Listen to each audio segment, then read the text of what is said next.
Hey my PL buddies, welcome back to Sangavi talks. இன்றைக்கி நம்ம சேனலில் பெர்த் சாண்டா சீரீஸோட அடுத்த எபிசோட் வாய்ஸ் ஓவர் தான் பார்க்க போகிறோம். வீடியோக்குள்ளே போகிறதுக்கு முன்னாடி நீங்கள் இன்னும் சங்கவி டாக்ஸை சப்ஸ்கிரைப் பண்ணலைன்னா சப்ஸ்கிரைப் பண்ணி பெல் ஐக்கானை கிளிக் பண்ணிடுங்க. கூடவே இந்த வீடியோக்கு லைக் பண்ணிவிட்டு ஹைப்பும் பண்ணிடுங்க. அப்போ தான் இந்த வீடியோ நிறைய பேருக்கு போய் ரெக்கமெண்ட் ஆகும். இந்த எபிசோடோட ஸ்டார்டிங்கில் போமிக்கு வந்து கிட்டார் ப்ராக்டிஸ் தான் பண்ணிகிட்ருக்கான். கூடவே ஜி வந்து அவனுக்கு ஹெல்ப் பண்ணிகிட்ருக்கான். பட் போமிக்கு சுத்தமாக அது வாசிக்க வரவே இல்லை. அப்போ ஜியுமே நீ ஏன் கிட்டார் ப்ராக்டிஸை விட்டங்கிற மாதிரி கேட்க, அது போக போக ஸ்டடீஸ் கஷ்டமாக இருந்துச்சு அதனால தாங்கிற மாதிரி அவன் சொல்லி சமாளிக்கிறான். சரி ஓகேடா, நல்லா ட்ரை பண்ண, கண்டிப்பாக முடியுங்கிற மாதிரி சொல்ல, அப்போ அவனுக்கு ஒரு ஃபோன் காலு. என்னன்னா அவங்க அம்மா தான் கூப்பிட்ருக்காங்க, அதாவது போமைக்கோட அம்மா. அவங்க இப்போ போமைக்கோட வீட்டுக்கு வந்திருக்குன்னு சொல்ல இவன் பயங்கரமாக ஷாக் ஆகிட்டான். அவங்க அம்மாவுமே நீ வீட்டில் இல்லைங்கிற, நான் உள்ளே ஏதோ சத்தம் கேட்குதே, என்ன ஏதாவது திருடங்கன்னு வந்துட்டானாங்கிற மாதிரி பார்க்க, அப்போ கதவை ஓப்பன் பண்ணிட்டு வர்றது சோலார் வீட்டில் தான் இருக்கான். அவன் இவங்கள பார்த்தோன்னா அம்மா வணக்கம் எப்படி இருக்கீங்கன்னு கேட்க, அவங்களுக்கு சோலார் தெரியாது போல். ஓ நீ மெயின்டெனன்ஸ் கையாப்பா அப்படிங்கிற மாதிரி பேசிகிட்டு இருக்காங்க. இன்னொரு பக்கம் போமைக்கும் ஜியும் அவசர அவசரமாக வீட்டுக்கு வந்துட்டுருக்காங்க. அப்போ காரில் ஏறும்போது கூட அதை கொஞ்சம் பார்த்து சீட்டை அரேஞ்ச் பண்ணுன்ட்டு ஜி சொல்ல, கொஞ்சமாச்சும் ஓசிடி பிரச்சனை தள்ளி வைக்கிறியா, நானே ஸ்ட்ரெஸ்ஸில் இருக்கேங்கிறான். ஜி உங்கள் அம்மா தானே வந்திருக்காங்க, அப்படியே நீ ஸ்ட்ரெஸ்ஸில் இருக்கேன்னு கேட்க, போமைக்கு சொல்கிறான் ஏன்னா அவங்க அம்மாவுக்கு அவன் லவ் பண்ணுற ஆள் ஒரு பையன் தெரியாதுன்ட்டு. அப்படியே வீட்டில் காட்டினாங்கன்னா அவங்க அம்மா சோலார் கடை சொல்கிறாங்க. ஓகேவா உன் வேலையை நீ பாரு, நான் இங்கே இப்போ தான் வீட்டுக்கு வந்திருக்கேங்க மாதிரி அவங்க வீட்டை அப்படியே சுற்றி பார்த்துட்ருக்க. சோலாருமே ஏதாவது ஃபோட்டோஸ்லாம் அப்படியே மறைக்க பார்த்துட்ருக்கான். அதுக்கப்புறம் அவங்க அம்மா கிட்ட சொல்கிறான், நான் வந்து இந்த மெயின்டெனன்ஸ்க்கு இல்லைன்ட்டு. அவங்க அம்மா ஓ நீ மெயின்டெனன்ஸ் இல்லையா, அப்போ மேனேஜ்மெண்ட்லேருந்து வந்திருக்கேன்னு கேட்க, சோலாருக்கு என்ன சொல்கிறதுன்னு தெரியல, ஒரு மாதிரி ஷாக்காக இருக்கான். அப்படியே ஒரு ஃப்ளாஷ்பேக்கை காட்டினாங்கன்னா அவங்க அம்மா வந்து நிறைய பேர் ஈஸியாக ஜட்ஜ் பண்ணுவாங்கள்ல, என்ன பசங்களாம் எப்படி இருக்காங்க அந்த மாதிரி கேரக்டர். அப்படி தான் போமைக்கு கூட்டிகிட்டு போகும்போது ஒரு ஆன்ட்டிக்கிட்டே பேசிகிட்டு போயிட்டுருக்காங்க. அந்த ஆன்ட்டி அதனால தான் என் போமைக்குமே நான் நல்லபடியாக வளர்த்திட்ருக்கேன், அவனை நல்ல ஸ்கூலில் சேர்த்திருக்கேன், அவனை கவனிச்சிட்டே இருக்கேங்கிற மாதிரி சொல்ல, அப்போ அவங்க அந்த ஆன்ட்டி கேட்குறாங்க, அப்போ போமைக்கு நீ என்ன படிக்கிற, உனக்கு அக்கௌண்ட்ஸ் பிடிக்குமாங்கிற மாதிரி கேட்க, அவன் சொல்ல வரான். ஆனால் அதுக்குள்ளே இவங்க அம்மாவே சொல்லிக்கிறாங்க, ஆமாம் அவனுக்கு அக்கௌண்ட்ஸ் பிடிக்கும் அப்படிங்கிற மாதிரி. ஸோ இதெல்லாம் இவன் ஜி கிட்ட சொல்லிகிட்ருக்க. ஜி பார்க்குறான், என்னது உங்கள் அம்மா இவ்வளோ ஸ்ட்ரிக்டா, ஆனால் எனக்கு பார்க்க வரைக்கும் உங்கள் அம்மா ரொம்ப கைண்டான ஆள், அந்த மாதிரி தானே எனக்கு தோணியிருக்குன்ட்டு ஜி சொல்லிகிட்ருக்கான். ஆனால் போமைக்கு பொறுத்த வரைக்கும் அவங்க அம்மா எப்பயும் இவனை கண்காணிச்சிட்ருப்பாங்க, ரொம்ப ஸ்ட்ரிக்டாக இருக்க மாதிரி தான் அவனை பொறுத்த வரைக்குமே இருக்குது. இன்னொரு பக்கம் வீட்டில் காட்டினாங்கன்னா அவங்க அம்மா அப்படியே சுற்றி பார்க்கும்போது போமைக்கும் சோலாருக்கு ஃபோட்டோவை பார்த்துட்றாங்க. அப்போ அவங்களுக்கு தெரிஞ்சிருச்சு நீங்கிற மாதிரி சொல்ல, சோலார் சொல்லிடுறான், ஆமாம் நான் தான் போமைக்கோட பாய் ஃப்ரெண்ட், என் பேர் சோலார்னு சொல்ல, அவங்க திட்டுவாங்கன்னு பார்த்தா அவங்க ஒரு வேலையை ஒன்று மீட் பண்ணிட்டேன்னு சொல்லிட்டு அவனை ஹக் பண்ணிக்கிறாங்க. இது ஏதோ பிஎல் சீரீஸில் பார்க்குற மாதிரி இருக்குது, நீங்கள் ரெண்டு பேருமே ரொம்ப க்யூட்டாக இருக்கீங்கிற மாதிரி அவங்க ஈஸியாக எடுத்துக்கிட்டாங்க. அதுக்கப்புறம் இவனும் சிரிச்சுட்டு நீங்கள் எதாவது குடிக்கிறீங்களான்னு கேட்க, உள்ள ட்ரிங்க்ஸ் இருக்குது, அதை அவங்க அம்மா பாட்டுக்கு எடுத்து குடிக்கிறாங்க. இவனுமே ஆச்சரியமாக பார்க்க, இல்லை எனக்கு இந்த பீச்சில் உட்காந்துட்டு நல்லா என்ஜாய் பண்ணிட்டு ட்ரிங்க் பண்ணும்போது தான் ஆசை, போமைக்கு மட்டும் இல்லைனா நான் அந்த மாதிரி தான் பண்ணிகிட்டு இருந்திருப்பேன்னு சொல்ல, அப்படியே நீங்கள் என்ஜாய் பண்ணுறதில்ல இப்போன்னு கேட்குறான் சோலாரு. அப்போ இவங்க என்ன சொல்கிறாங்கன்னா, போமைக்கு என்கிட்ட கிடச்சப்ப நான் வந்து நிறைய விஷயத்தை விட வேண்டியது இருந்துச்சுங்கிற மாதிரி அவங்க ரெண்டு பேரும் பேசிகிட்டு இருந்தாங்க. அப்பா கரெக்டாக போமைக்கு வீட்டுக்குள்ளே என்ட்ரு ஆகிடுறான், அதுவும் அவன் கையில் கிட்டாரு. அதை அவங்க அம்மா நோட் பண்ண, அப்போ ஜி என்ட்ரு ஆகுறான், வணக்கம்மா இது என்னோட கிட்டார் தான்ட்டு. அப்போ இவங்க பார்க்குறாங்க, ஓ ஜியு நீ இப்பயும் ஃப்ரெண்ட்ஸாக இருக்கீங்களான்ட்டு. அப்போ இவங்களுமே ஆமாம்மா நான் ஃப்ரெண்ட்ஸாக இருக்கோம், அதுவும் இல்லாமல் ஒரே இடத்துல தான் வேலை செய்கிறோன்னு சொல்ல, அப்போ அவங்க அம்மா ஓ நீயும் போமைக்கு வேலை செய்கிற கம்பெனியில் தான் ஆடிட்டராக இருக்கேன்னு கேட்குறாங்க. அவங்க ரெண்டு பேருக்குமே பயங்கர சாக்கு. என்னென்னா போமைக்கு வந்து அவன் டீச்சர் வேலைன்னு சொல்லாமல் ஆடிட்டர்னு பொய் சொல்லி வச்சுருக்கான் போல். அப்போ ஜியுமே ஆமான்ட்டு தலையாட்டிகிட்டு இருக்கான். அதுக்கப்புறம் எல்லோரும் உட்காந்து சாப்பிட்டுட்டே பேசிகிட்டு இருக்கும்போது அவங்க அம்மா கேட்குறாங்க, ஜி உன்னோட ஆடிட்டர் வேலையில் எப்படி போகுதுன்ட்டு. அதுக்கு இவனுமே நல்லா போகுதுன்னு சமாளிச்சிட்ருக்க, நீ கிட்டார்லாம் நல்லா வாசிப்பியா, போமைக்குமே முதல்ல வாசிட்டு இருந்தான்னு சொல்கிறாங்க. அப்போ தான் முதல்ல நடந்தது காட்டுறாங்க. போமைக்கு வந்து ஒரு கான்சர்ட்டுக்கு ரெடி ஆகிட்ருக்கான். அப்போ அவங்க அம்மா கூப்பிட்றாங்க, ஆனால் அவன் அதை கட் பண்ணி விட்டு தான் அங்கே ப்ளே பண்ண ரொம்ப ஆசையாக போகிறான். பட் இப்போ ப்ரெசென்ட்டில் காட்டினாங்கன்னா அவங்க அம்மா சொல்கிறாங்க, ஆனால் போமைக்கு வந்து அவ்வளோக்கும் மியூசிக்கில் பெஸ்ட்லாம் இல்லை, அதனால தான் நான் அவனை ஸ்டாப் பண்ண சொல்லிட்டேன்ட்டு. இதை கேட்டோன்னே போமைக்கு ரொம்பவே சேட் ஆகிட்டான். அவன் அம்மா இதை பற்றி கொஞ்சம் பேச வேணாமேன்னு சொல்ல, இவன் ரொம்ப சேடாக இருக்கிறத சோலார் நோட் பண்ணுறான். ஸோ அப்படியே பேச்சை டைவெர்ட் பண்ணுறான். அம்மா நீங்கள் எதாவது டெசர்ட் சாப்பிட்றீங்களாங்க மாதிரி அவங்ககிட்ட பேசிகிட்டே அவன் சோலாரை நோட் பண்ணிட்டு தான் இருக்கான். அதுக்கப்புறம் அம்மாவும் ஜியும் உட்காந்து சாப்பிட்டுட்ருக்க, சோலார் வந்து போமைக்கு பின்னாடி இருந்து ஹக் பண்ணுறான், என்னாச்சு நீ ஏன் சேடாக இருக்கன்ட்டு. ஆக்சுவலாக இவனுக்கு வந்து இப்போ பயம் வந்துருச்சு ஒரு வேளை அவங்க அம்மாவுக்கு. ஸோ அண்ணனை பற்றின விஷயம் தெரிஞ்சால் அவங்க எப்படி ரியாக்ட் பண்ணுவாங்களோன்ட்டு தான் இவனுக்கு இருக்குது. பட் சோலார் என்ன சொல்கிறான்னா, ஆனால் உங்கள் அம்மா பார்க்குறக்கு ரொம்ப கைண்டாக இருக்கே, நீ தான் ஓவர் திங்க் பண்ணுறியோன்னு கேட்க போமேக் சொல்கிறான், நான் இப்படி இருக்க காரணமே எங்கள் அம்மா தான்ட்டு. அதுக்கப்புறம் ஜி கிளம்புறான். கிளம்பும்போது நான் போய் குழந்தைங்களோட ஹோம்ஒர்க் பார்க்கணுன்னு சொல்ல அவங்க அம்மா சாக்காக பார்க்குறாங்க. அதாவது ஜூனியர்ஸோட அக்கௌண்ட் ஒர்க் பார்க்கணும் அதான்னு சொல்லிட்டு போக, சரி ஓகேன்னு ஜி கிளம்பிட்டானா. அப்புறம் இவங்க அம்மா கிட்ட, அம்மா நீங்கள் எப்போ கிளம்புறீங்க, நான் ட்ராப் பண்ணிடுறேன்னு சொல்ல அவங்க அம்மா பேக் எடுத்து காட்டுறாங்க. இன்னி 2 நாள் நான் இங்கே தான் இருக்க போகிறேன், கவலைப்படாதீங்க, நான் இங்கே சோஃபாலே தங்கிக்கிறேன், உங்களுக்கு நிறையா சமைச்சு போகிறாங்கிற மாதிரி சொல்லிகிட்டு இருக்கேன். அங்கே போமேக்கும் சோலாரும் பயங்கரமாக சாக்காயிட்டாங்க. போமேக்கெலாம் பெட்டில் படுத்துட்டு கதறான் இப்போ என்ன பண்ணுறதுன்னு. அப்புறம் பார்த்தீங்கன்னா ஃபோனில் எடுத்து குரூப் சேட்டுக்குள்ளே போகிறான். என்னென்னா பிரின்சிபல் ஜிஎல்லாம் இருப்பாங்கல்ல, அந்த சேட்டையே இவன் ஸ்பாஞ்ச் பாத் சர்வீஸ், அதான் ஹெல்ப்புக்கு இது பண்ணியிருப்பான்ல, அப்படி தான் போட்டு வச்சுருக்கான். ஸோ அவங்ககிட்ட ஏதாவது ஒரு ஐடியா சொல்லுங்கள், சன்னை பற்றி தெரியக்கூடாதுன்னு சொல்ல, ஸோ அவங்க என்ன ஐடியா சொல்கிறாங்கன்னா, பேசாமல் சன்னை வீட்டிலேருந்து வெளியே கூட்டிகிட்டு வந்துருன்ட்டு. ஸோ இப்போ நைட் என்ன பண்ணுறான்னா, அவங்க அம்மா தூங்குறாங்களான்னு எட்டி பார்த்துட்டு, அவங்க தூங்கினதுக்கப்புறம் சோலார் நம்ம கிளம்பலாம் திரும்ப. சோலார் தூங்கிட்டு இருக்கான். இப்போ எல்லாம் போச்சு. இப்போ சோலார் இருந்துருச்சா சன்னா மாறிடுவான். அவங்க அம்மாவுக்கு வேறு தெரியக்கூடாதா, அதனால் இவனே சன்னை தூக்கிட்டு அப்படியே பொறுமையாக பூனையாட்டு நடந்துட்டு எப்படியோ ஸ்கூலுக்கு வந்துட்டான். வந்ததுக்கப்புறம் மிஷன் சக்ஸஸ் ஆயிடுச்சுன்னு மெசேஜ் போட, அங்கே சன் முழிச்சுக்கிட்டான். அங்கிள் என்னை எதுக்கு இங்கே கூட்டிகிட்டு வந்தீங்கன்னு. இவனும் சமாளிக்க அந்த சன் கேட்குறான், நீங்கள் மறுபடியும் எதுவும் என்கிட்ட மறைக்கல தானேன்ட்டு. இவனுமே இல்லைன்னு சொல்லிகிட்டு இருக்கான். இப்போ காலையில் பார்த்தீங்கன்னா போமேக்கோட அம்மா எழுந்திரிச்சு அவங்க ரூம் கிட்ட தட்டி பார்க்குறாங்க. ஓப்பன் பண்ணி பார்த்தா அவங்க யாருமே இல்லை. சரி ஓகேன்னு அப்படியே சுற்றி பார்த்துட்டு இருக்க, அங்கே பார்த்தீங்கன்னா டேபிளில் அவனோட விசிட்டிங் கார்டு இருக்கும்ல, அந்த எல்லாமே போமேக் ரெடியாக ப்ரிப்பேர் பண்ணி வச்சுட்டு தான் போயிருக்கான். பட் அவங்க அம்மா என்ன பண்ணுறாங்கன்னா, போமேக்கை பார்க்கலான்னு ஆஃபீஸுக்கு கிளம்ப கேபுக்கு வெயிட் பண்ணிட்டு இருக்காங்க. கரெக்டாக இப்போ ஜியும் அங்கே வந்துடுறான். என்ன கோஇன்சிடென்ட்ஸ், நம்ம மீட் பண்ணிட்டோமேமான்ட்டு. சரி ஓகே நான் போமேக்கை பார்க்க ஆஃபீஸ் போகணுன்னு சொல்ல இவனே கூட்டிகிட்டு போகிறாங்கிறான். ஆனால் ஏறினதுக்கப்புறம் சொல்கிறான், ஆனால் நான் இப்போ ஆஃபீஸ் போலியே, பேசாமல் ஒன்று பண்ணலாம், நம்ம மார்க்கெட் போய் போமேக் சாப்பிட்றதுக்கு எதாவது வாங்கலாமே ஃபஸ்ட்டு அப்படிங்கிற மாதிரி சொல்ல அவங்க அம்மாவுமே ஓகே சொல்லிடுறாங்க. இன்னொரு பக்கம் போமேக்கை காட்டினாங்கன்னா அவன் பயங்கர டயர்டாக இருக்கான். அப்போ பிரின்சிபலும் வந்து என்னாச்சு அப்படின்னு கேட்க, எப்படியோ சன்னெல்லாம் நீ சமாளித்து இங்கே இருந்துட்டேலன்னு சொல்ல அவள் தான் போமேக் சொல்கிறான், சன்னு படாத பாடுபடுத்தி எடுத்துட்டான். இதில் பிரின்சிபலோட ஸ்நாக்ஸ்லாம் எங்கெங்கே வச்சுருப்பானோ எல்லாத்தையும் தேடி எடுத்து வச்சுருக்கான். ஸோ அப்படி அவங்க பேசிகிட்டு இருக்க, ஒரு பையன் வந்து அந்த ஃபார்ம் சப்மிட் பண்ணுன்னு வரான். இந்த 4ன்னு இருப்பான்ல அந்த பையன். சரிப்பா அந்த டெஸ்கில் வச்சுருன்னு சொல்லிட்டு இவங்க பேசிகிட்டு இருக்காங்க. என்னென்னா சன்னை வேணால் ஒரு 2 நாளைக்கு மட்டும் உங்கள் வீட்டில் தங்க வச்சுக்கிறீங்களான்ட்டு. ஸோ இப்படி இவங்க பேசிகிட்டு இருக்கும்போது அந்த பையனுக்கு கேட்டுருதா, அவன் உடனே சன்னை பார்க்க போகிறான். அங்கே பார்த்தீங்கன்னா சன் வந்து டேக் இட் ஆஃப், அதாவது சாண்டாவோட சாங் இருக்குல்ல, அந்த சாங்குக்கு சன் டான்ஸ் ஆடிட்டு இருக்கான். அப்போ இந்த பையனும் வந்து சொல்கிறான், சன் நீ இனிமேல் சிக்மா பாய் இல்லை, உங்கள் அங்கிள் உன்னை அந்த பிரின்சிபல் வீட்டில் தங்க வைக்க போகிறாங்க, ஸோ நீ ஒரு ஆன்ட்டி கூட தான் ஸ்டே பண்ண போகிறேன்னு சொல்ல அப்போ எல்சா சொல்கிறா, சன் நீ இவங்க சொல்கிறத நம்ம இதுக்கும் நம்பாத, இவங்க சொல்கிறது முழுசாக நம்ம நம்ப முடியாதுலன்ட்டு. சன்னும் அங்கிள் ஏன் இப்படி பண்ணுறாருங்கிற மாதிரி யோசிச்சுட்டு இருக்கான். இன்னொரு பக்கம் ஜியு போமேக்கோட அம்மா பார்த்தீங்கன்னா அவங்க ஃபிஷ்லாம் வாங்கிட்டாங்க. சரி ஓகே எப்படியாச்சும் உங்களை வீட்டுக்கு கொண்டு போய் விட்டலான்னு பார்த்தா அவங்க அம்மா நான் போமேக் ஆஃபீஸுக்கு போய் பார்த்தே ஆகணும்னு சொல்கிறாங்க. இவன் எவ்வளோ சமாளிக்க பார்த்தாலும் அவங்க சுத்தமாக விடல. அதுக்கு அவங்க என்ன சொல்கிறாங்கன்னா, அவன் காலேஜ் சேர்ந்ததுலேருந்தே இங்கே 2 பேருக்கும் டிஸ்டன்ஸ் அந்த மாதிரி ஆயிடுச்சு. ஸோ அவன் என்ன பண்ணுறானே எனக்கு தெரியல, அட்லீஸ்ட் ஒர்க் பிளேஸில் பார்த்தா வச்சு எனக்கு கொஞ்சம் நிம்மதியாக இருக்கும், நான் அவன் கூட கனெக்டாக இருக்க மாதிரின்ட்டு ரொம்ப இதாக பேச அப்போ ஜியுமே ஒத்துக்கிட்டான். சரி ஓகேன்ட்டு ஸோ என்ன பண்ணுறான்னா அந்த ஆஃபீஸுக்கு கூட்டிகிட்டு போயிடறான். அங்கே செக்யூரிட்டி இருப்பாங்கள்ல அவங்ககிட்ட அப்படியே காசு கொடுத்து கரெக்ட் பண்ணிவிட்டு நான் ஒரு 10 நிமிஷம் மட்டும் உள்ளே ரவுண்ட் அடிச்சுட்டு வந்துடுறேன்னு சொல்லிட்டு உள்ளே போகிறான். ஆனால் உள்ளே பார்த்தீங்கன்னா இன்னொரு பேரிகார்டு இருக்குது. இதை ஜி எதிர்பார்க்கல. அப்போ அங்கே வந்தவங்க பேட்ஜ் கேட்க ஜி மறந்துட்டேங்கிறான். ஆனால் அவங்க அம்மாவோ இவன் மறந்துட்டானா சரி ஓகே எனக்கிட்ட என் பையனோட விசிட்டிங் கார்டு இருக்கு அது போதுமான்னு கேட்டுட்டு அவங்க அதை கொடுக்க அந்த செக்யூரிட்டியுமே பார்த்துட்டு இது இங்கே இருக்கவங்க மாதிரி தெரியலேன்னு சொல்ல வரக்குள்ள ஜி பதட்டத்தில் என்ன பண்ணிட்டான், காரை பேரிகார்டு மேலேயே விட்டுட்டான். அதுக்கப்புறம் போமேக்கிட்ட ஃபோனில் சொல்லிகிட்டு இருக்கான், தெரியாமல் போய் அப்படி விட்டான்ட்டு.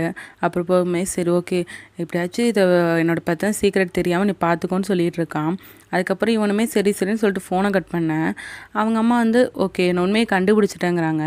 என்னன்னு பார்த்தா நீ ஆடிட்டர் இல்லை, உங்கள் வீட்டில் போய் சொல்லிவிட்டு டீச்சர் வேலை பார்க்குற அதானு கேட்க இவன் ஷாக்காயிட்டான். நீங்கள் எப்படி கண்டுபிடிச்சிங்கன்னு. ஆக்சுவலாக ஜியோட கார்லேயே அந்த கார் வெஹிக்கல் ஆக்சஸ் இருக்கும்ல, அது ஸ்கூலோட வெஹிக்கல் ஆக்சஸ் தான் போட்டிருக்கோம். அதை பார்த்து அவங்க அம்மா கண்டுபிடிச்சிட்டாங்க. அப்போ இவனுமே அப்படியே பயப்படுறான், அச்சோ இவங்க என்ன சொல்ல போகிறாங்கன்ட்டு. ஆனால் அவங்க அம்மாவோ இந்த மாதிரி வளர்ந்தவங்கன்னா சீக்ரெட்ஸ் இருக்காது சகஜம்தான், கவலைப்படாது, உங்கள் வீட்டில் நான் சொல்ல மாட்டேன்ட்டு ரொம்ப கூலாக தான் எடுத்துக்கிட்டாங்க. இப்போ பொம்மைக்கு பேசிகிட்டு இருந்தால ஃபோனில், அப்போ பார்த்தீங்கன்னா சன்னும் அவனோட ஃப்ரெண்ட்ஸும் பொம்மைக்கு பேசுறது ஒட்டி கேட்டிருப்பாங்க. ஸோ பொம்மைக்கு வந்து ஏதோ சீக்கிரட்டை மறைக்கிறான், அது சன்னுக்கு எதிராக நினச்சிட்டு இருக்காங்க அவங்க. இப்போ பொம்மைக்கு அவசர அவசரமாக கிளம்பிட்டு இருக்கான்.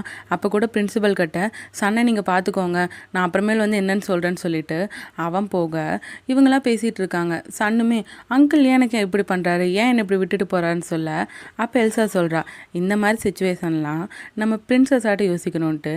என்னன்னு கேட்டால் இங்கேருந்து ஓடி போகணுன்னு சொல்கிறா. இப்போ பொம்மைக்கு வந்து ஜி இருக்க இடத்துக்கு போயிட்டான். அவங்க அம்மா வந்து அந்த ஃபிஷ்லாம் ரொம்ப ட்ரை ஆயிரும்ல, அதனால் சீக்கிரமே கிளம்பி போயிட்டாங்க போல். ஸோ இப்போ பொம்மைக்கிட்ட பேசும்போது இவன் கேட்குறான், நீ ஏன் உங்கள் அம்மா கூட உண்மையாகவே சொல்லிடலாம்ல, எத்தனை நாள் இப்படி மறைக்க போகிற, என்னை பற்றி தெரிஞ்சப்போ கூட அவங்க கோவமே படலன்னு மாதிரி இவன் சொல்லிகிட்டு இருக்கான். அப்போ கரெக்டாக ஃபோன் வருது. யாருன்னா பிரின்சிபல் தான் இப்படி சன் ஸ்கூல்லேருந்து ஓடி போயிட்டதாகவும் அங்கே பசங்கிட்ட கேட்கும்போது அவன் வீட்டுக்கு போயிருக்கிறதாகவும் தான் அந்த பசங்க சொல்லியிருக்காங்க. உடனே பொம்மைக்கு ஷாக்காயிட்டு அவன் வீட்டுக்கு ஓடி போகிறான். வீட்டுக்கு கதவை திறந்து பார்த்தா அவங்க அம்மா மட்டும்தான் இருக்காங்க. அங்கே தேடி பார்த்தாலும் சன் இல்லை. அவங்க அம்மாவை என்னாச்சுன்னு கேட்க இவன் ஒன்றும் இல்லைங்கிறான். அப்போ கரெக்டாக சன் வந்துடுறான். அங்கிள் நீங்கள் ஏன் எனக்கு இப்படி பண்ணுறீங்கன்னு கேட்க அவங்க அம்மா சாக்காக பார்த்துட்ருக்காங்க. அப்போ பொம்மைக்கோட அம்மாவுமே பார்த்து, என்ன ஆண்டி நீங்கள் தான் என் பெட்டை ஷேர் பண்ணிக்க போகிறீங்களாங்கிற மாதிரி அவன் கத்தி பேசிகிட்டு இருக்க இவங்க பயங்கர சாக்கில் இருக்காங்க. அதுக்கப்புறம் பார்த்தீங்கன்னா சன் பாட்டுக்கு விளையாடிட்டு இருந்தான். இப்போ பொம்மைக்கு வந்து அவங்க அம்மா கிட்ட அந்த உண்மையெல்லாம் சொல்லிட்டான் போல், சோலாரை பற்றி. என் ஃப்ரெண்ட்ஸ் தான் எனக்கு ஹெல்ப் பண்ணிகிட்டு இருக்காங்க அப்படின்னு சொல்லிகிட்டு இருக்கான். அப்போ அவங்க அம்மாவுமே இதுக்காக தான் நீ நான் அவாய்ட் பண்ணிட்டு இருந்தேன்னு கேட்க பொம்மைக்கு சொல்கிறான், அம்மா நீங்கள் புரிஞ்சுக்க மாட்டீங்கன்னு நான் நினச்சேன்ட்டு. ஆனால் பொம்மைக்கோட அம்மா என்ன சொல்கிறாங்கன்னா, நம்ம ஃபேமிலி, நான் உன்னை கண்டிப்பாக புரிஞ்சுக்கணும். இதுக்கு முன்னாடி என்னால் ஏற்றுக்க முடியாமல் இருந்த சில விஷயங்கள் கூட இப்போ என்னால் ஏற்றுக்க முடியும்னு சொல்லிட்டு அவங்க போய் சன்கிட்ட பேசுகிறாங்க. என் பேர் இதான்னு சொல்லிட்டு உன் பேர் என்னன்னு கேட்டெல்லாம் இன்ட்ரடியூஸ் ஆகிக்கிறாங்க. அப்போ பொம்மைக்கு சொல்கிறான், சன் வந்து அவன் வயசுக்கு விட என் மேலே மெச்சூர்டாகவே இருப்பான், ஆனால் என்ன கொஞ்சம் நாட்டின்னு சொல்ல சன் சொல்கிறான், நான் நாட்டி எல்லாம் இல்லைன்ட்டு. அப்படியே அவங்க பேசிகிட்டு இருக்கும்போது நீ ஸ்டெபானாட்ட எனக்கு தெரியலன்னு அவங்க அம்மா சொல்ல சன் சொல்கிறான், ஆமாம் நான் ஸ்டெபான் இல்லை, எனக்கு சொல்லித்தர டீச்சர் தான் ஸ்டெபான்னு சொல்லிட்டு டக்குன்னு பொம்மைக்கோட ஐடி கார்டு எடுத்து காமிக்கிறான். பாருங்கள் இவர் ஒரு டீச்சர், ஆனால் ஸ்டூடெண்ட்ஸை விட இவர் தான் ரொம்ப ஸ்டெபானான ஆளுன்னு சொல்ல அவங்க அம்மா பயங்கரமாக ஷாக்காயிட்டாங்க. ஏன்னா இப்போ தானே பொம்மைக்கு டீச்சருங்கிற உண்மையாக அவங்களுக்கு தெரியுது. பொம்மைக்கு ஒரு மாதிரி பயந்துட்டு நின்றுட்டுருக்கான். இவங்களுமே இது உண்மையா, நீ ஆடிட்டராக தானே இருந்தேன்னு கேட்க பொம்மைக்கு சொல்கிறான், ஆமாம் நான் முதல்ல ஆடிட்டராக இருந்தேன், ஆனால் இப்போ வேலையை விட்டு அவன் ஸ்கூல் டீச்சராக இருக்கன்ட்டு. ஆனால் அவங்க அம்மா அதை என்னால் ஏற்றுக்கவே முடியாது, வா வேலையை போய் நிறுத்திடலான்னு சொல்ல பொம்மைக்கு வரமாட்டான். அவங்க அம்மா அப்புறம் கத்தி அவன் கையை பிடிச்சி இழுக்க ஆரம்பிச்சிட்டாங்க. இவங்க இப்படி சண்டை போடுறத பார்த்துட்டு சன் வந்து சின்ன பையன் தானே, அவன் பயந்து அப்படியே காதை பொத்திக்கிறான். பொம்மைக்கு ஒரு கட்டத்தில் கோவமாகி, ப்ளீஸ்மா என்னை நீங்கள் ஃபோர்ஸ் பண்ணாதீங்கன்னு சொல்ல இவங்க ஃபோர்ஸ் பண்ணலங்கிறாங்க. ஆமாம் நீங்கள் ஃபோர்ஸ் பண்ணுறீங்கன்னு சொல்ல சரி ஓகே நான் ஃபோர்ஸ்டாக பண்ணுறேன், ஆனால் அது நீ நல்ல ஃப்யூச்சரில் இருக்கணும் தானே நான் பண்ணுறேன்னு சொல்ல பொம்மைக்கு சொல்கிறான், இப்போ நான் இருக்க வேலைக்கு என்ன பிரச்சனை, நான் டீச்சராக இருக்கிறதுல இப்போ என்ன ப்ராப்ளம் வந்துடுது, ஜியுமே தான் அதே ஸ்கூலில் டீச்சராக இருக்கான், நான் மட்டும் டீச்சர் ஆகிறது எப்படி அது ஒரு பிரச்சனையாகும், கடைசியில் பார்த்தா நீங்கள் எல்லாருக்கிட்டையுமே கைண்டாக இருக்கீங்க, என்ன தவறுன்னு சொல்லிட்டு பொம்மைக்கு ரொம்ப உடஞ்சி போய் பேசிட்டு தான் சன்னை மட்டும் கூட்டிகிட்டு அங்கேருந்து வெளியே போயிடுறான். அவங்க அம்மா ஒரு மாதிரி அதிர்ச்சியில் நின்றுட்டுருக்காங்க. அதுக்கப்புறம் சன்னை காரில் ஏற்றும் போது சன் கேட்குறான், அங்கிள் எங்கே போகிறேன்ட்டு. ஆனால் பொம்மை கோவமாக காரை ரொம்ப ஃபாஸ்ட்டாக ஓட்டிகிட்டு போகிறான். சன்னும் அங்கிள் அங்கிள் சொல்கிறான். அப்புறம் ஒரு கட்டத்தில் அங்கிள் எனக்கு பயமாக இருக்குன்னு சொல்ல பொம்மைக்கு உடனே காரை ஸ்டாப் பண்ணிட்டான். அதுக்கப்புறம் உடனே அவன் காரில் தான் கிட்டார் இருந்திருக்கும், அதை எடுத்துகிட்டு போய் ரோட்டில் உட்காந்து வேகமாக வாசிக்கிறான். சன்னுமே பயந்து போய் தான் நின்றுட்டுருக்கான். அப்போ தான் அந்த பாஸ்டில் நடந்தது காட்டுறாங்க. என்னென்னா அந்த கான்சர்ட்டில் ப்ளே பண்ணிகிட்ருப்பான்ல, ரொம்ப ஹாப்பியாக ப்ளே பண்ணிட்டு இருந்திருப்பான். அப்போ பொம்மைக்கோட அம்மா அங்கே வந்துடுறாங்க. அவங்க வரதை பற்றி இவன் அப்படியே பயந்துட்டான். அவங்க அம்மா வந்ததும் நீ இன்டர்வியூ விட்டுட்டு இங்கே மியூசிக்காக வந்திருக்கியான்ட்டு ரொம்ப கோவப்பட்டிருக்காங்க. இவன் பயந்துட்டே தான் நின்றுட்டுருக்கான். அவங்க அம்மா அவன் கையில் இருக்க கிட்டாரை வாங்கி அப்படியே பட்டுன்னு போட்டு உடைக்கிறாங்க. அதை பார்க்கும்போது பொம்மைக்கு அப்படியே பதறி நின்றுட்டு இருந்திருப்பான். அதனால தான் பொம்மைக்கு இத்தனை நாள் கிட்டார் பற்றி பேசும்போது ரொம்ப சேடாக ஃபீல் பண்ணியிருப்பான் போல். ஸோ இப்போ இவன் ப்ளே பண்ணிகிட்ருக்கான்ல, அதை நினச்சி பார்த்து அப்படியே அந்த கஷ்டப்பட்டு ப்ளே பண்ணிகிட்ருக்க அவன் கையில் ரத்தமே வந்துடுது. அவன் ஒரு மாதிரி அழுதுட்டு உட்காந்துட்ருக்க. அப்போ அவன் தலையை ஒருத்தவங்க கோதி விடுறாங்க. யாருன்னா சன் தான். அப்போ தான் பொம்மைக்கு இன்னொரு விஷயத்த நினச்சி பார்க்குறான். என்னென்னா சோலாருமே இப்படி தான் பொம்மைக்கு தலையை கோதி விட்டுருப்பான். அப்போ தான் அவங்க ரொமான்ஸ் பண்ணியிருப்பாங்க. அதுக்கப்புறம் சோலார் வந்து அவனோட ஸ்டோரியில் வந்து இவன் போமிக்கு வந்து மியூசிக் வாசிப்பான்ல, அந்த வீடியோவை போட்டிருப்பான். யாரோட பாய் ஃப்ரெண்ட் இது அப்படிங்கிற மாதிரி போட்டுட்ருக்க ரொம்ப க்யூட்டாக பேசிகிட்டு இருந்திருப்பான். அப்போ தான் சோலார் போமிக்கிட்ட கேட்குறான், நீ ஏன் மியூசிக் விட்டன்ட்டு? ஏன்னா நீ மியூசிக் வாசிக்கும் போது ரொம்பவே ஹாப்பியாக இருந்திருக்க, பாரு இந்த வீடியோவில் பாரு நீ எவ்வளோ ஹாப்பியாக இருக்க, ஏன் விட்டேன்னு கேட்க. அப்போ பூமிக்கு வந்து ஒரு மாதிரி அழ ஆரம்பிச்சிடுறான். சோழருமே நீ ஏன் அழுகிறேன்னு கேட்டு அவனை ஹக் பண்ணி அப்படியே ஆறுதல் சொல்லிட்டு இருந்திருப்பான். அதே மாதிரி தான் இப்போ சன் பூமிக்கோட தலையை கோதி விட்டு அவனுக்கு ஆறுதலாக நின்றுட்டுருக்கான். அதுக்கப்புறம் தான் பூமிக்கு ஒரு மாதிரி ரிலாக்ஸ் ஆகி அவன் கிட்டார் எடுத்து வாசிக்கிறான். அவன் இப்போ கொஞ்சம் கொஞ்சமாக முதல்ல ஹாப்பியாக வாசித்தான்ல, அந்த மாதிரி வாசிக்க தொடங்கிடுறான். அப்போ சன்னுமே சூப்பர் அங்கிள் சொல்ல பூமிக்கும் ஓகே என்னால் இப்போ கிட்டார் வாசிக்க முடியுதுன்னு அவனுங்க 2 பேர் கத்தி குதிச்சிட்ருக்கானுங்க. அப்போ பின்னாடி ஒரு கார் வருது. சன் கத்துறான், அங்கிள் ஒரு கார் வருதுன்ட்டு. இன்னொரு பக்கம் பூமிக்கோட அம்மா அவன் இன்னும் ஃபோன் எடுக்கலேன்ட்டு ரொம்ப சோகமாக உட்காந்துட்ருக்க.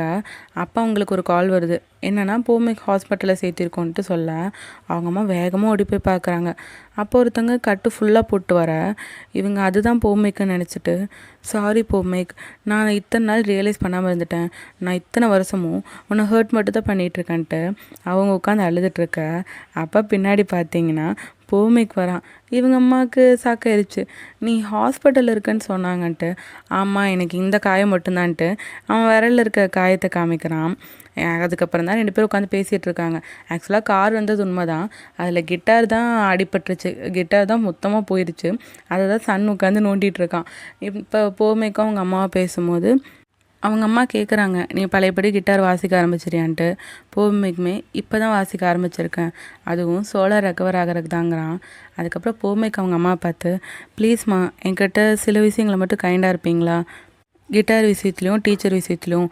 கண்டிப்பாக இது உங்களுக்கு பிடிச்சதில்ல, பட் இதுதான் எனக்கு வேணும்னு நினைக்கிறேன்னு சொல்ல பூமிக்கோட அம்மாவுமே அதை ஏற்றுக்கிட்டாங்க. சாரி, நான் தான் இத்தனை நாள் ரொம்ப தப்பாக இருந்துட்டேன், இதுமேல் நான் உன்னை எதுலேயுமே ஸ்டாப் பண்ண மாட்டேன்னு சொல்லிகிட்ருக்கேன். அப்போ சன் அங்கே வந்து என்ன பண்ணுறான்னா, சாரி இப்படியா சொல்லுவீங்க, பிங்கி ப்ராமிஸ் பண்ணிட்டு தான் சொல்லணும்னு சொல்லிகிட்டு இருக்கான். அதுக்கப்புறம் அவங்க பிங்கி ப்ராமிஸ் போட, இப்போ நான் முடிவு மாற்றிக்கிட்டேன், இப்போ நீங்கள் ஹக் பண்ணி தான் சொல்லணும்னு சொல்லிவிட்டு அவங்க 2 பேரும் ஹக் பண்ணி வச்சுட்டு இவனுமே ஹக் பண்ணிகிட்ருக்கான். இந்த சீனே ரொம்ப க்யூட்டாக இருக்கும். அதுக்கப்புறம் பார்த்திங்கன்னா ஸ்கூலில் பூமிக்கு டீச் பண்ணிகிட்டு இருக்கும் போது இவங்க எல்லோரும் பிரின்சிபல் சோலார் எல்லாருமே பூமிக்கோட அம்மா அங்கே கூட்டிகிட்டு வராங்க. அவங்களுமே பூமிக்கு எப்படி டீச் பண்ணுறான்னு பார்க்குறாங்க. இப்போ பூமிக்கு ரொம்ப நல்லாவே தான் டீச் பண்ணிகிட்ருக்கான். அப்புறம் அவங்க வந்ததுக்கப்புறம் பூமிக்கு இன்ட்ரடியூஸ் பண்ணி வைக்கிறான், இவங்க தான் என்னோடய அம்மான்லாம். குழந்தைங்களும் வணக்கம் சொல்லிகிட்ருக்கு. அதுக்கப்புறம் பூமிக்கோட அம்மா அவனுக்கு ஒரு கிஃப்ட் தராங்க. என்னன்னு பார்த்தா அதுக்குள்ளே கிட்டார் இருக்குது. அப்போ குழந்தைங்களும் நீங்கள் மியூசிக் ப்ளே பண்ணுங்கன்னு கத்த, இவனும் ஒரே ஒரு மியூசிக் தான் சொல்லிவிட்டு அதுக்கப்புறம் அது ப்ளே பண்ணிகிட்ருக்கான். எல்லோரும் ரொம்ப ஹாப்பியாக இருக்காங்க. அதுக்கப்புறம் சோலார் பூமிக் அவங்க அம்மாலாம் பூல் பக்கமாக உட்காந்து அப்படியே ஜாலியாக பேசிகிட்டு இருக்கேன். பூமிக்கோட அம்மா கேட்குறாங்க, ஒரு வேளை சோலாருக்கு இருக்க பிரச்சனை சரியாகலைன்னா நீ என்ன பண்ணுவேன்ட்டு. ஆக்சுவலாக இதை நான் ஜட்ஜ் பண்ணுற மாதிரி கேட்கல, சப்போஸ் உனக்கு ஏதாவது பார்த்துக்க முடியலன்னா அப்போ சண்டை நான் பார்த்துக்கிறேன்னு சொல்கிறதுக்கு தான் கேட்கல. அப்போ சோலார் சொல்கிறான், தேங்க்ஸ்மா எனக்கு இப்படி ஒரு ஹெல்ப் பண்ணுறேன்னு சொன்னதுக்கு. ஆக்சுவலாக பூமிக் தான் உண்மையாக, பூமிக் இல்லைனா நான் இந்த இடத்துல இருந்திருக்கவே மாட்டேன், அவன் தான் நான் ஹாப்பியாக இருக்கிறதுக்கே காரணங்கிற மாதிரி சோலார் சொல்லிகிட்டு இருக்கான். அப்போ பூமிக்கோட அம்மா அந்த கிட்டார் எடுத்து கொடுத்து, இந்த சோலார் ரெக்கவர் ஆகிறதுக்கு ஒரு சாங் இருக்குன்னு சொன்னல, அந்த சாங்கை பாடுன்னு சொல்ல இவனுக்கு வந்து அது கொஞ்சம் தான் ஞாபகம் இருக்குது. சரி ஓகே கொஞ்சம் மட்டும் பாடு, உனக்கு தெரிஞ்ச அளவுக்கு பாடுங்கிற மாதிரி சொல்லிகிட்டு இருக்க. அவனுமே அதை ப்ளே பண்ணிவிட்டு பாடிட்டுருக்கான். அப்போ பூமிக்கோட அம்மா அதை வீடியோ எடுத்துகிட்ருக்காங்க. இவனுக்கு ரொம்ப சையாக இருக்குது, பரவாயில்ல நீ வாசின்னு சொல்லிட்டு அதுக்கப்புறம் அந்த வீடியோ சோலாருக்குமே கொடுக்குறாங்க. ஸோ சோலார் என்ன பண்ணுறான்னா அதை ஹாப்பியாக அவங்க அம்மா காமிச்சு விட்றான், அம்மா அவங்களுக்கு ஒரு வீடியோ காட்டணுன்ட்டு. பட் அவங்க அம்மா அதை பார்த்ததுக்கப்புறம் அவங்க ரியாக்ஷனே கொஞ்சம் டிஃப்ரெண்ட்டாக இருக்குது, அது ஏன்னு தெரில. அதுக்கப்புறம் சோலார் பூமிக்கு மட்டும் உட்காந்து அப்படியே பூல் சைடு பேசிகிட்டு இருக்கேன். சோலார் சொல்கிறான், உன்னை பார்த்த நாள்லேருந்து நீ ஏதோ ஒன்று கேரி பண்ணிகிட்ருக்க, ஏதோ கஷ்டப்பட்டு இருக்க மாதிரி தெரியும், ஆனால் இன்றைக்கி தான் நீ கேரி பண்ணிகிட்டு இருக்கிறத இறக்கி வச்ச மாதிரி ஒரு ஃபீலிங் எனக்கு வருதுன்னு சொல்ல. அப்போ பூமிக்கு சொல்கிறான், ஆமாம் இப்போ தான் நானும் அம்மாவும் ஒருத்தர் புரிஞ்சுக்க ஆரம்பிச்சிட்டோம், கொஞ்சம் கொஞ்சம் கற்றுக்கவும் ஆரம்பிச்சிட்டோம். ஆக்சுவலாக லைஃபே அப்படி தான் இருக்குங்கிற மாதிரி அவன் பாசிட்டிவாக பேசுகிறான். அப்போ சோலார் சொல்கிறான், நீ எனக்கு பாய் ஃப்ரெண்டாக கிடச்சது நான் ரொம்ப லக்கியாக ஃபீல் பண்ணுறேன்ட்டு அவனோட சீக்கில் கிஸ் பண்ண வர பூமிக்கு வந்து அவன் என்ன அப்படியே திரும்பிக்கிறான். ஸோ அப்படியே லிப்பில் கிஸ் பண்ணிடுறான். அப்போ பூமிக்கே சொல்கிறான், நானும் தான் நீ எனக்கு என் லைஃப்பில் கிடச்சதுக்கு ரொம்பவே லக்கியாக ஃபீல் பண்ணுறேன்ட்டு. அதுக்கப்புறம் சோலார் பூமிக்கு மேலே சாஞ்சிட்டு அப்படியே அவங்க ஸ்விம்மிங் ஃபூலில் ரசிச்சுட்ருக்காங்க. இதே ஒரு நிம்மதியான சீனோட இந்த எபிசோட் முடியுது. இந்த எபிசோடு எப்படி இருந்துச்சுன்னு உங்கள் தாட்ஸை கமெண்ட்ஸில் சொல்லுங்கள். ஆக்சுவலாக இந்த ட்ராமா வழக்கமாக சாட்டர்டே ரிலீஸ் ஆகிற ட்ராமா. ஸோ நான் சண்டே இதோட வாய்ஸ் ஓவர் போட்டுருவேன். இந்த ட்ராமாவில் வர அடுத்தடுத்த இன்ட்ரெஸ்டிங்கான எபிசோட்ஸை மிஸ் பண்ணாமல் பார்க்க சங்கவி டாக்ஸை சப்ஸ்கிரைப் பண்ணி பெல் ஐக்கானை கிளிக் பண்ணிடுங்க. இந்த வீடியோ உங்களுக்கு பிடிச்சிருந்தா லைக் ஷேர் பண்ணி ஹைப் பண்ணிவிடுங்க. அப்போ தான் இந்த வீடியோ நிறைய பேருக்கு ரெக்கமெண்ட் ஆகும். மீண்டும் அடுத்த வீடியோவில் சந்திப்போம். பாய்.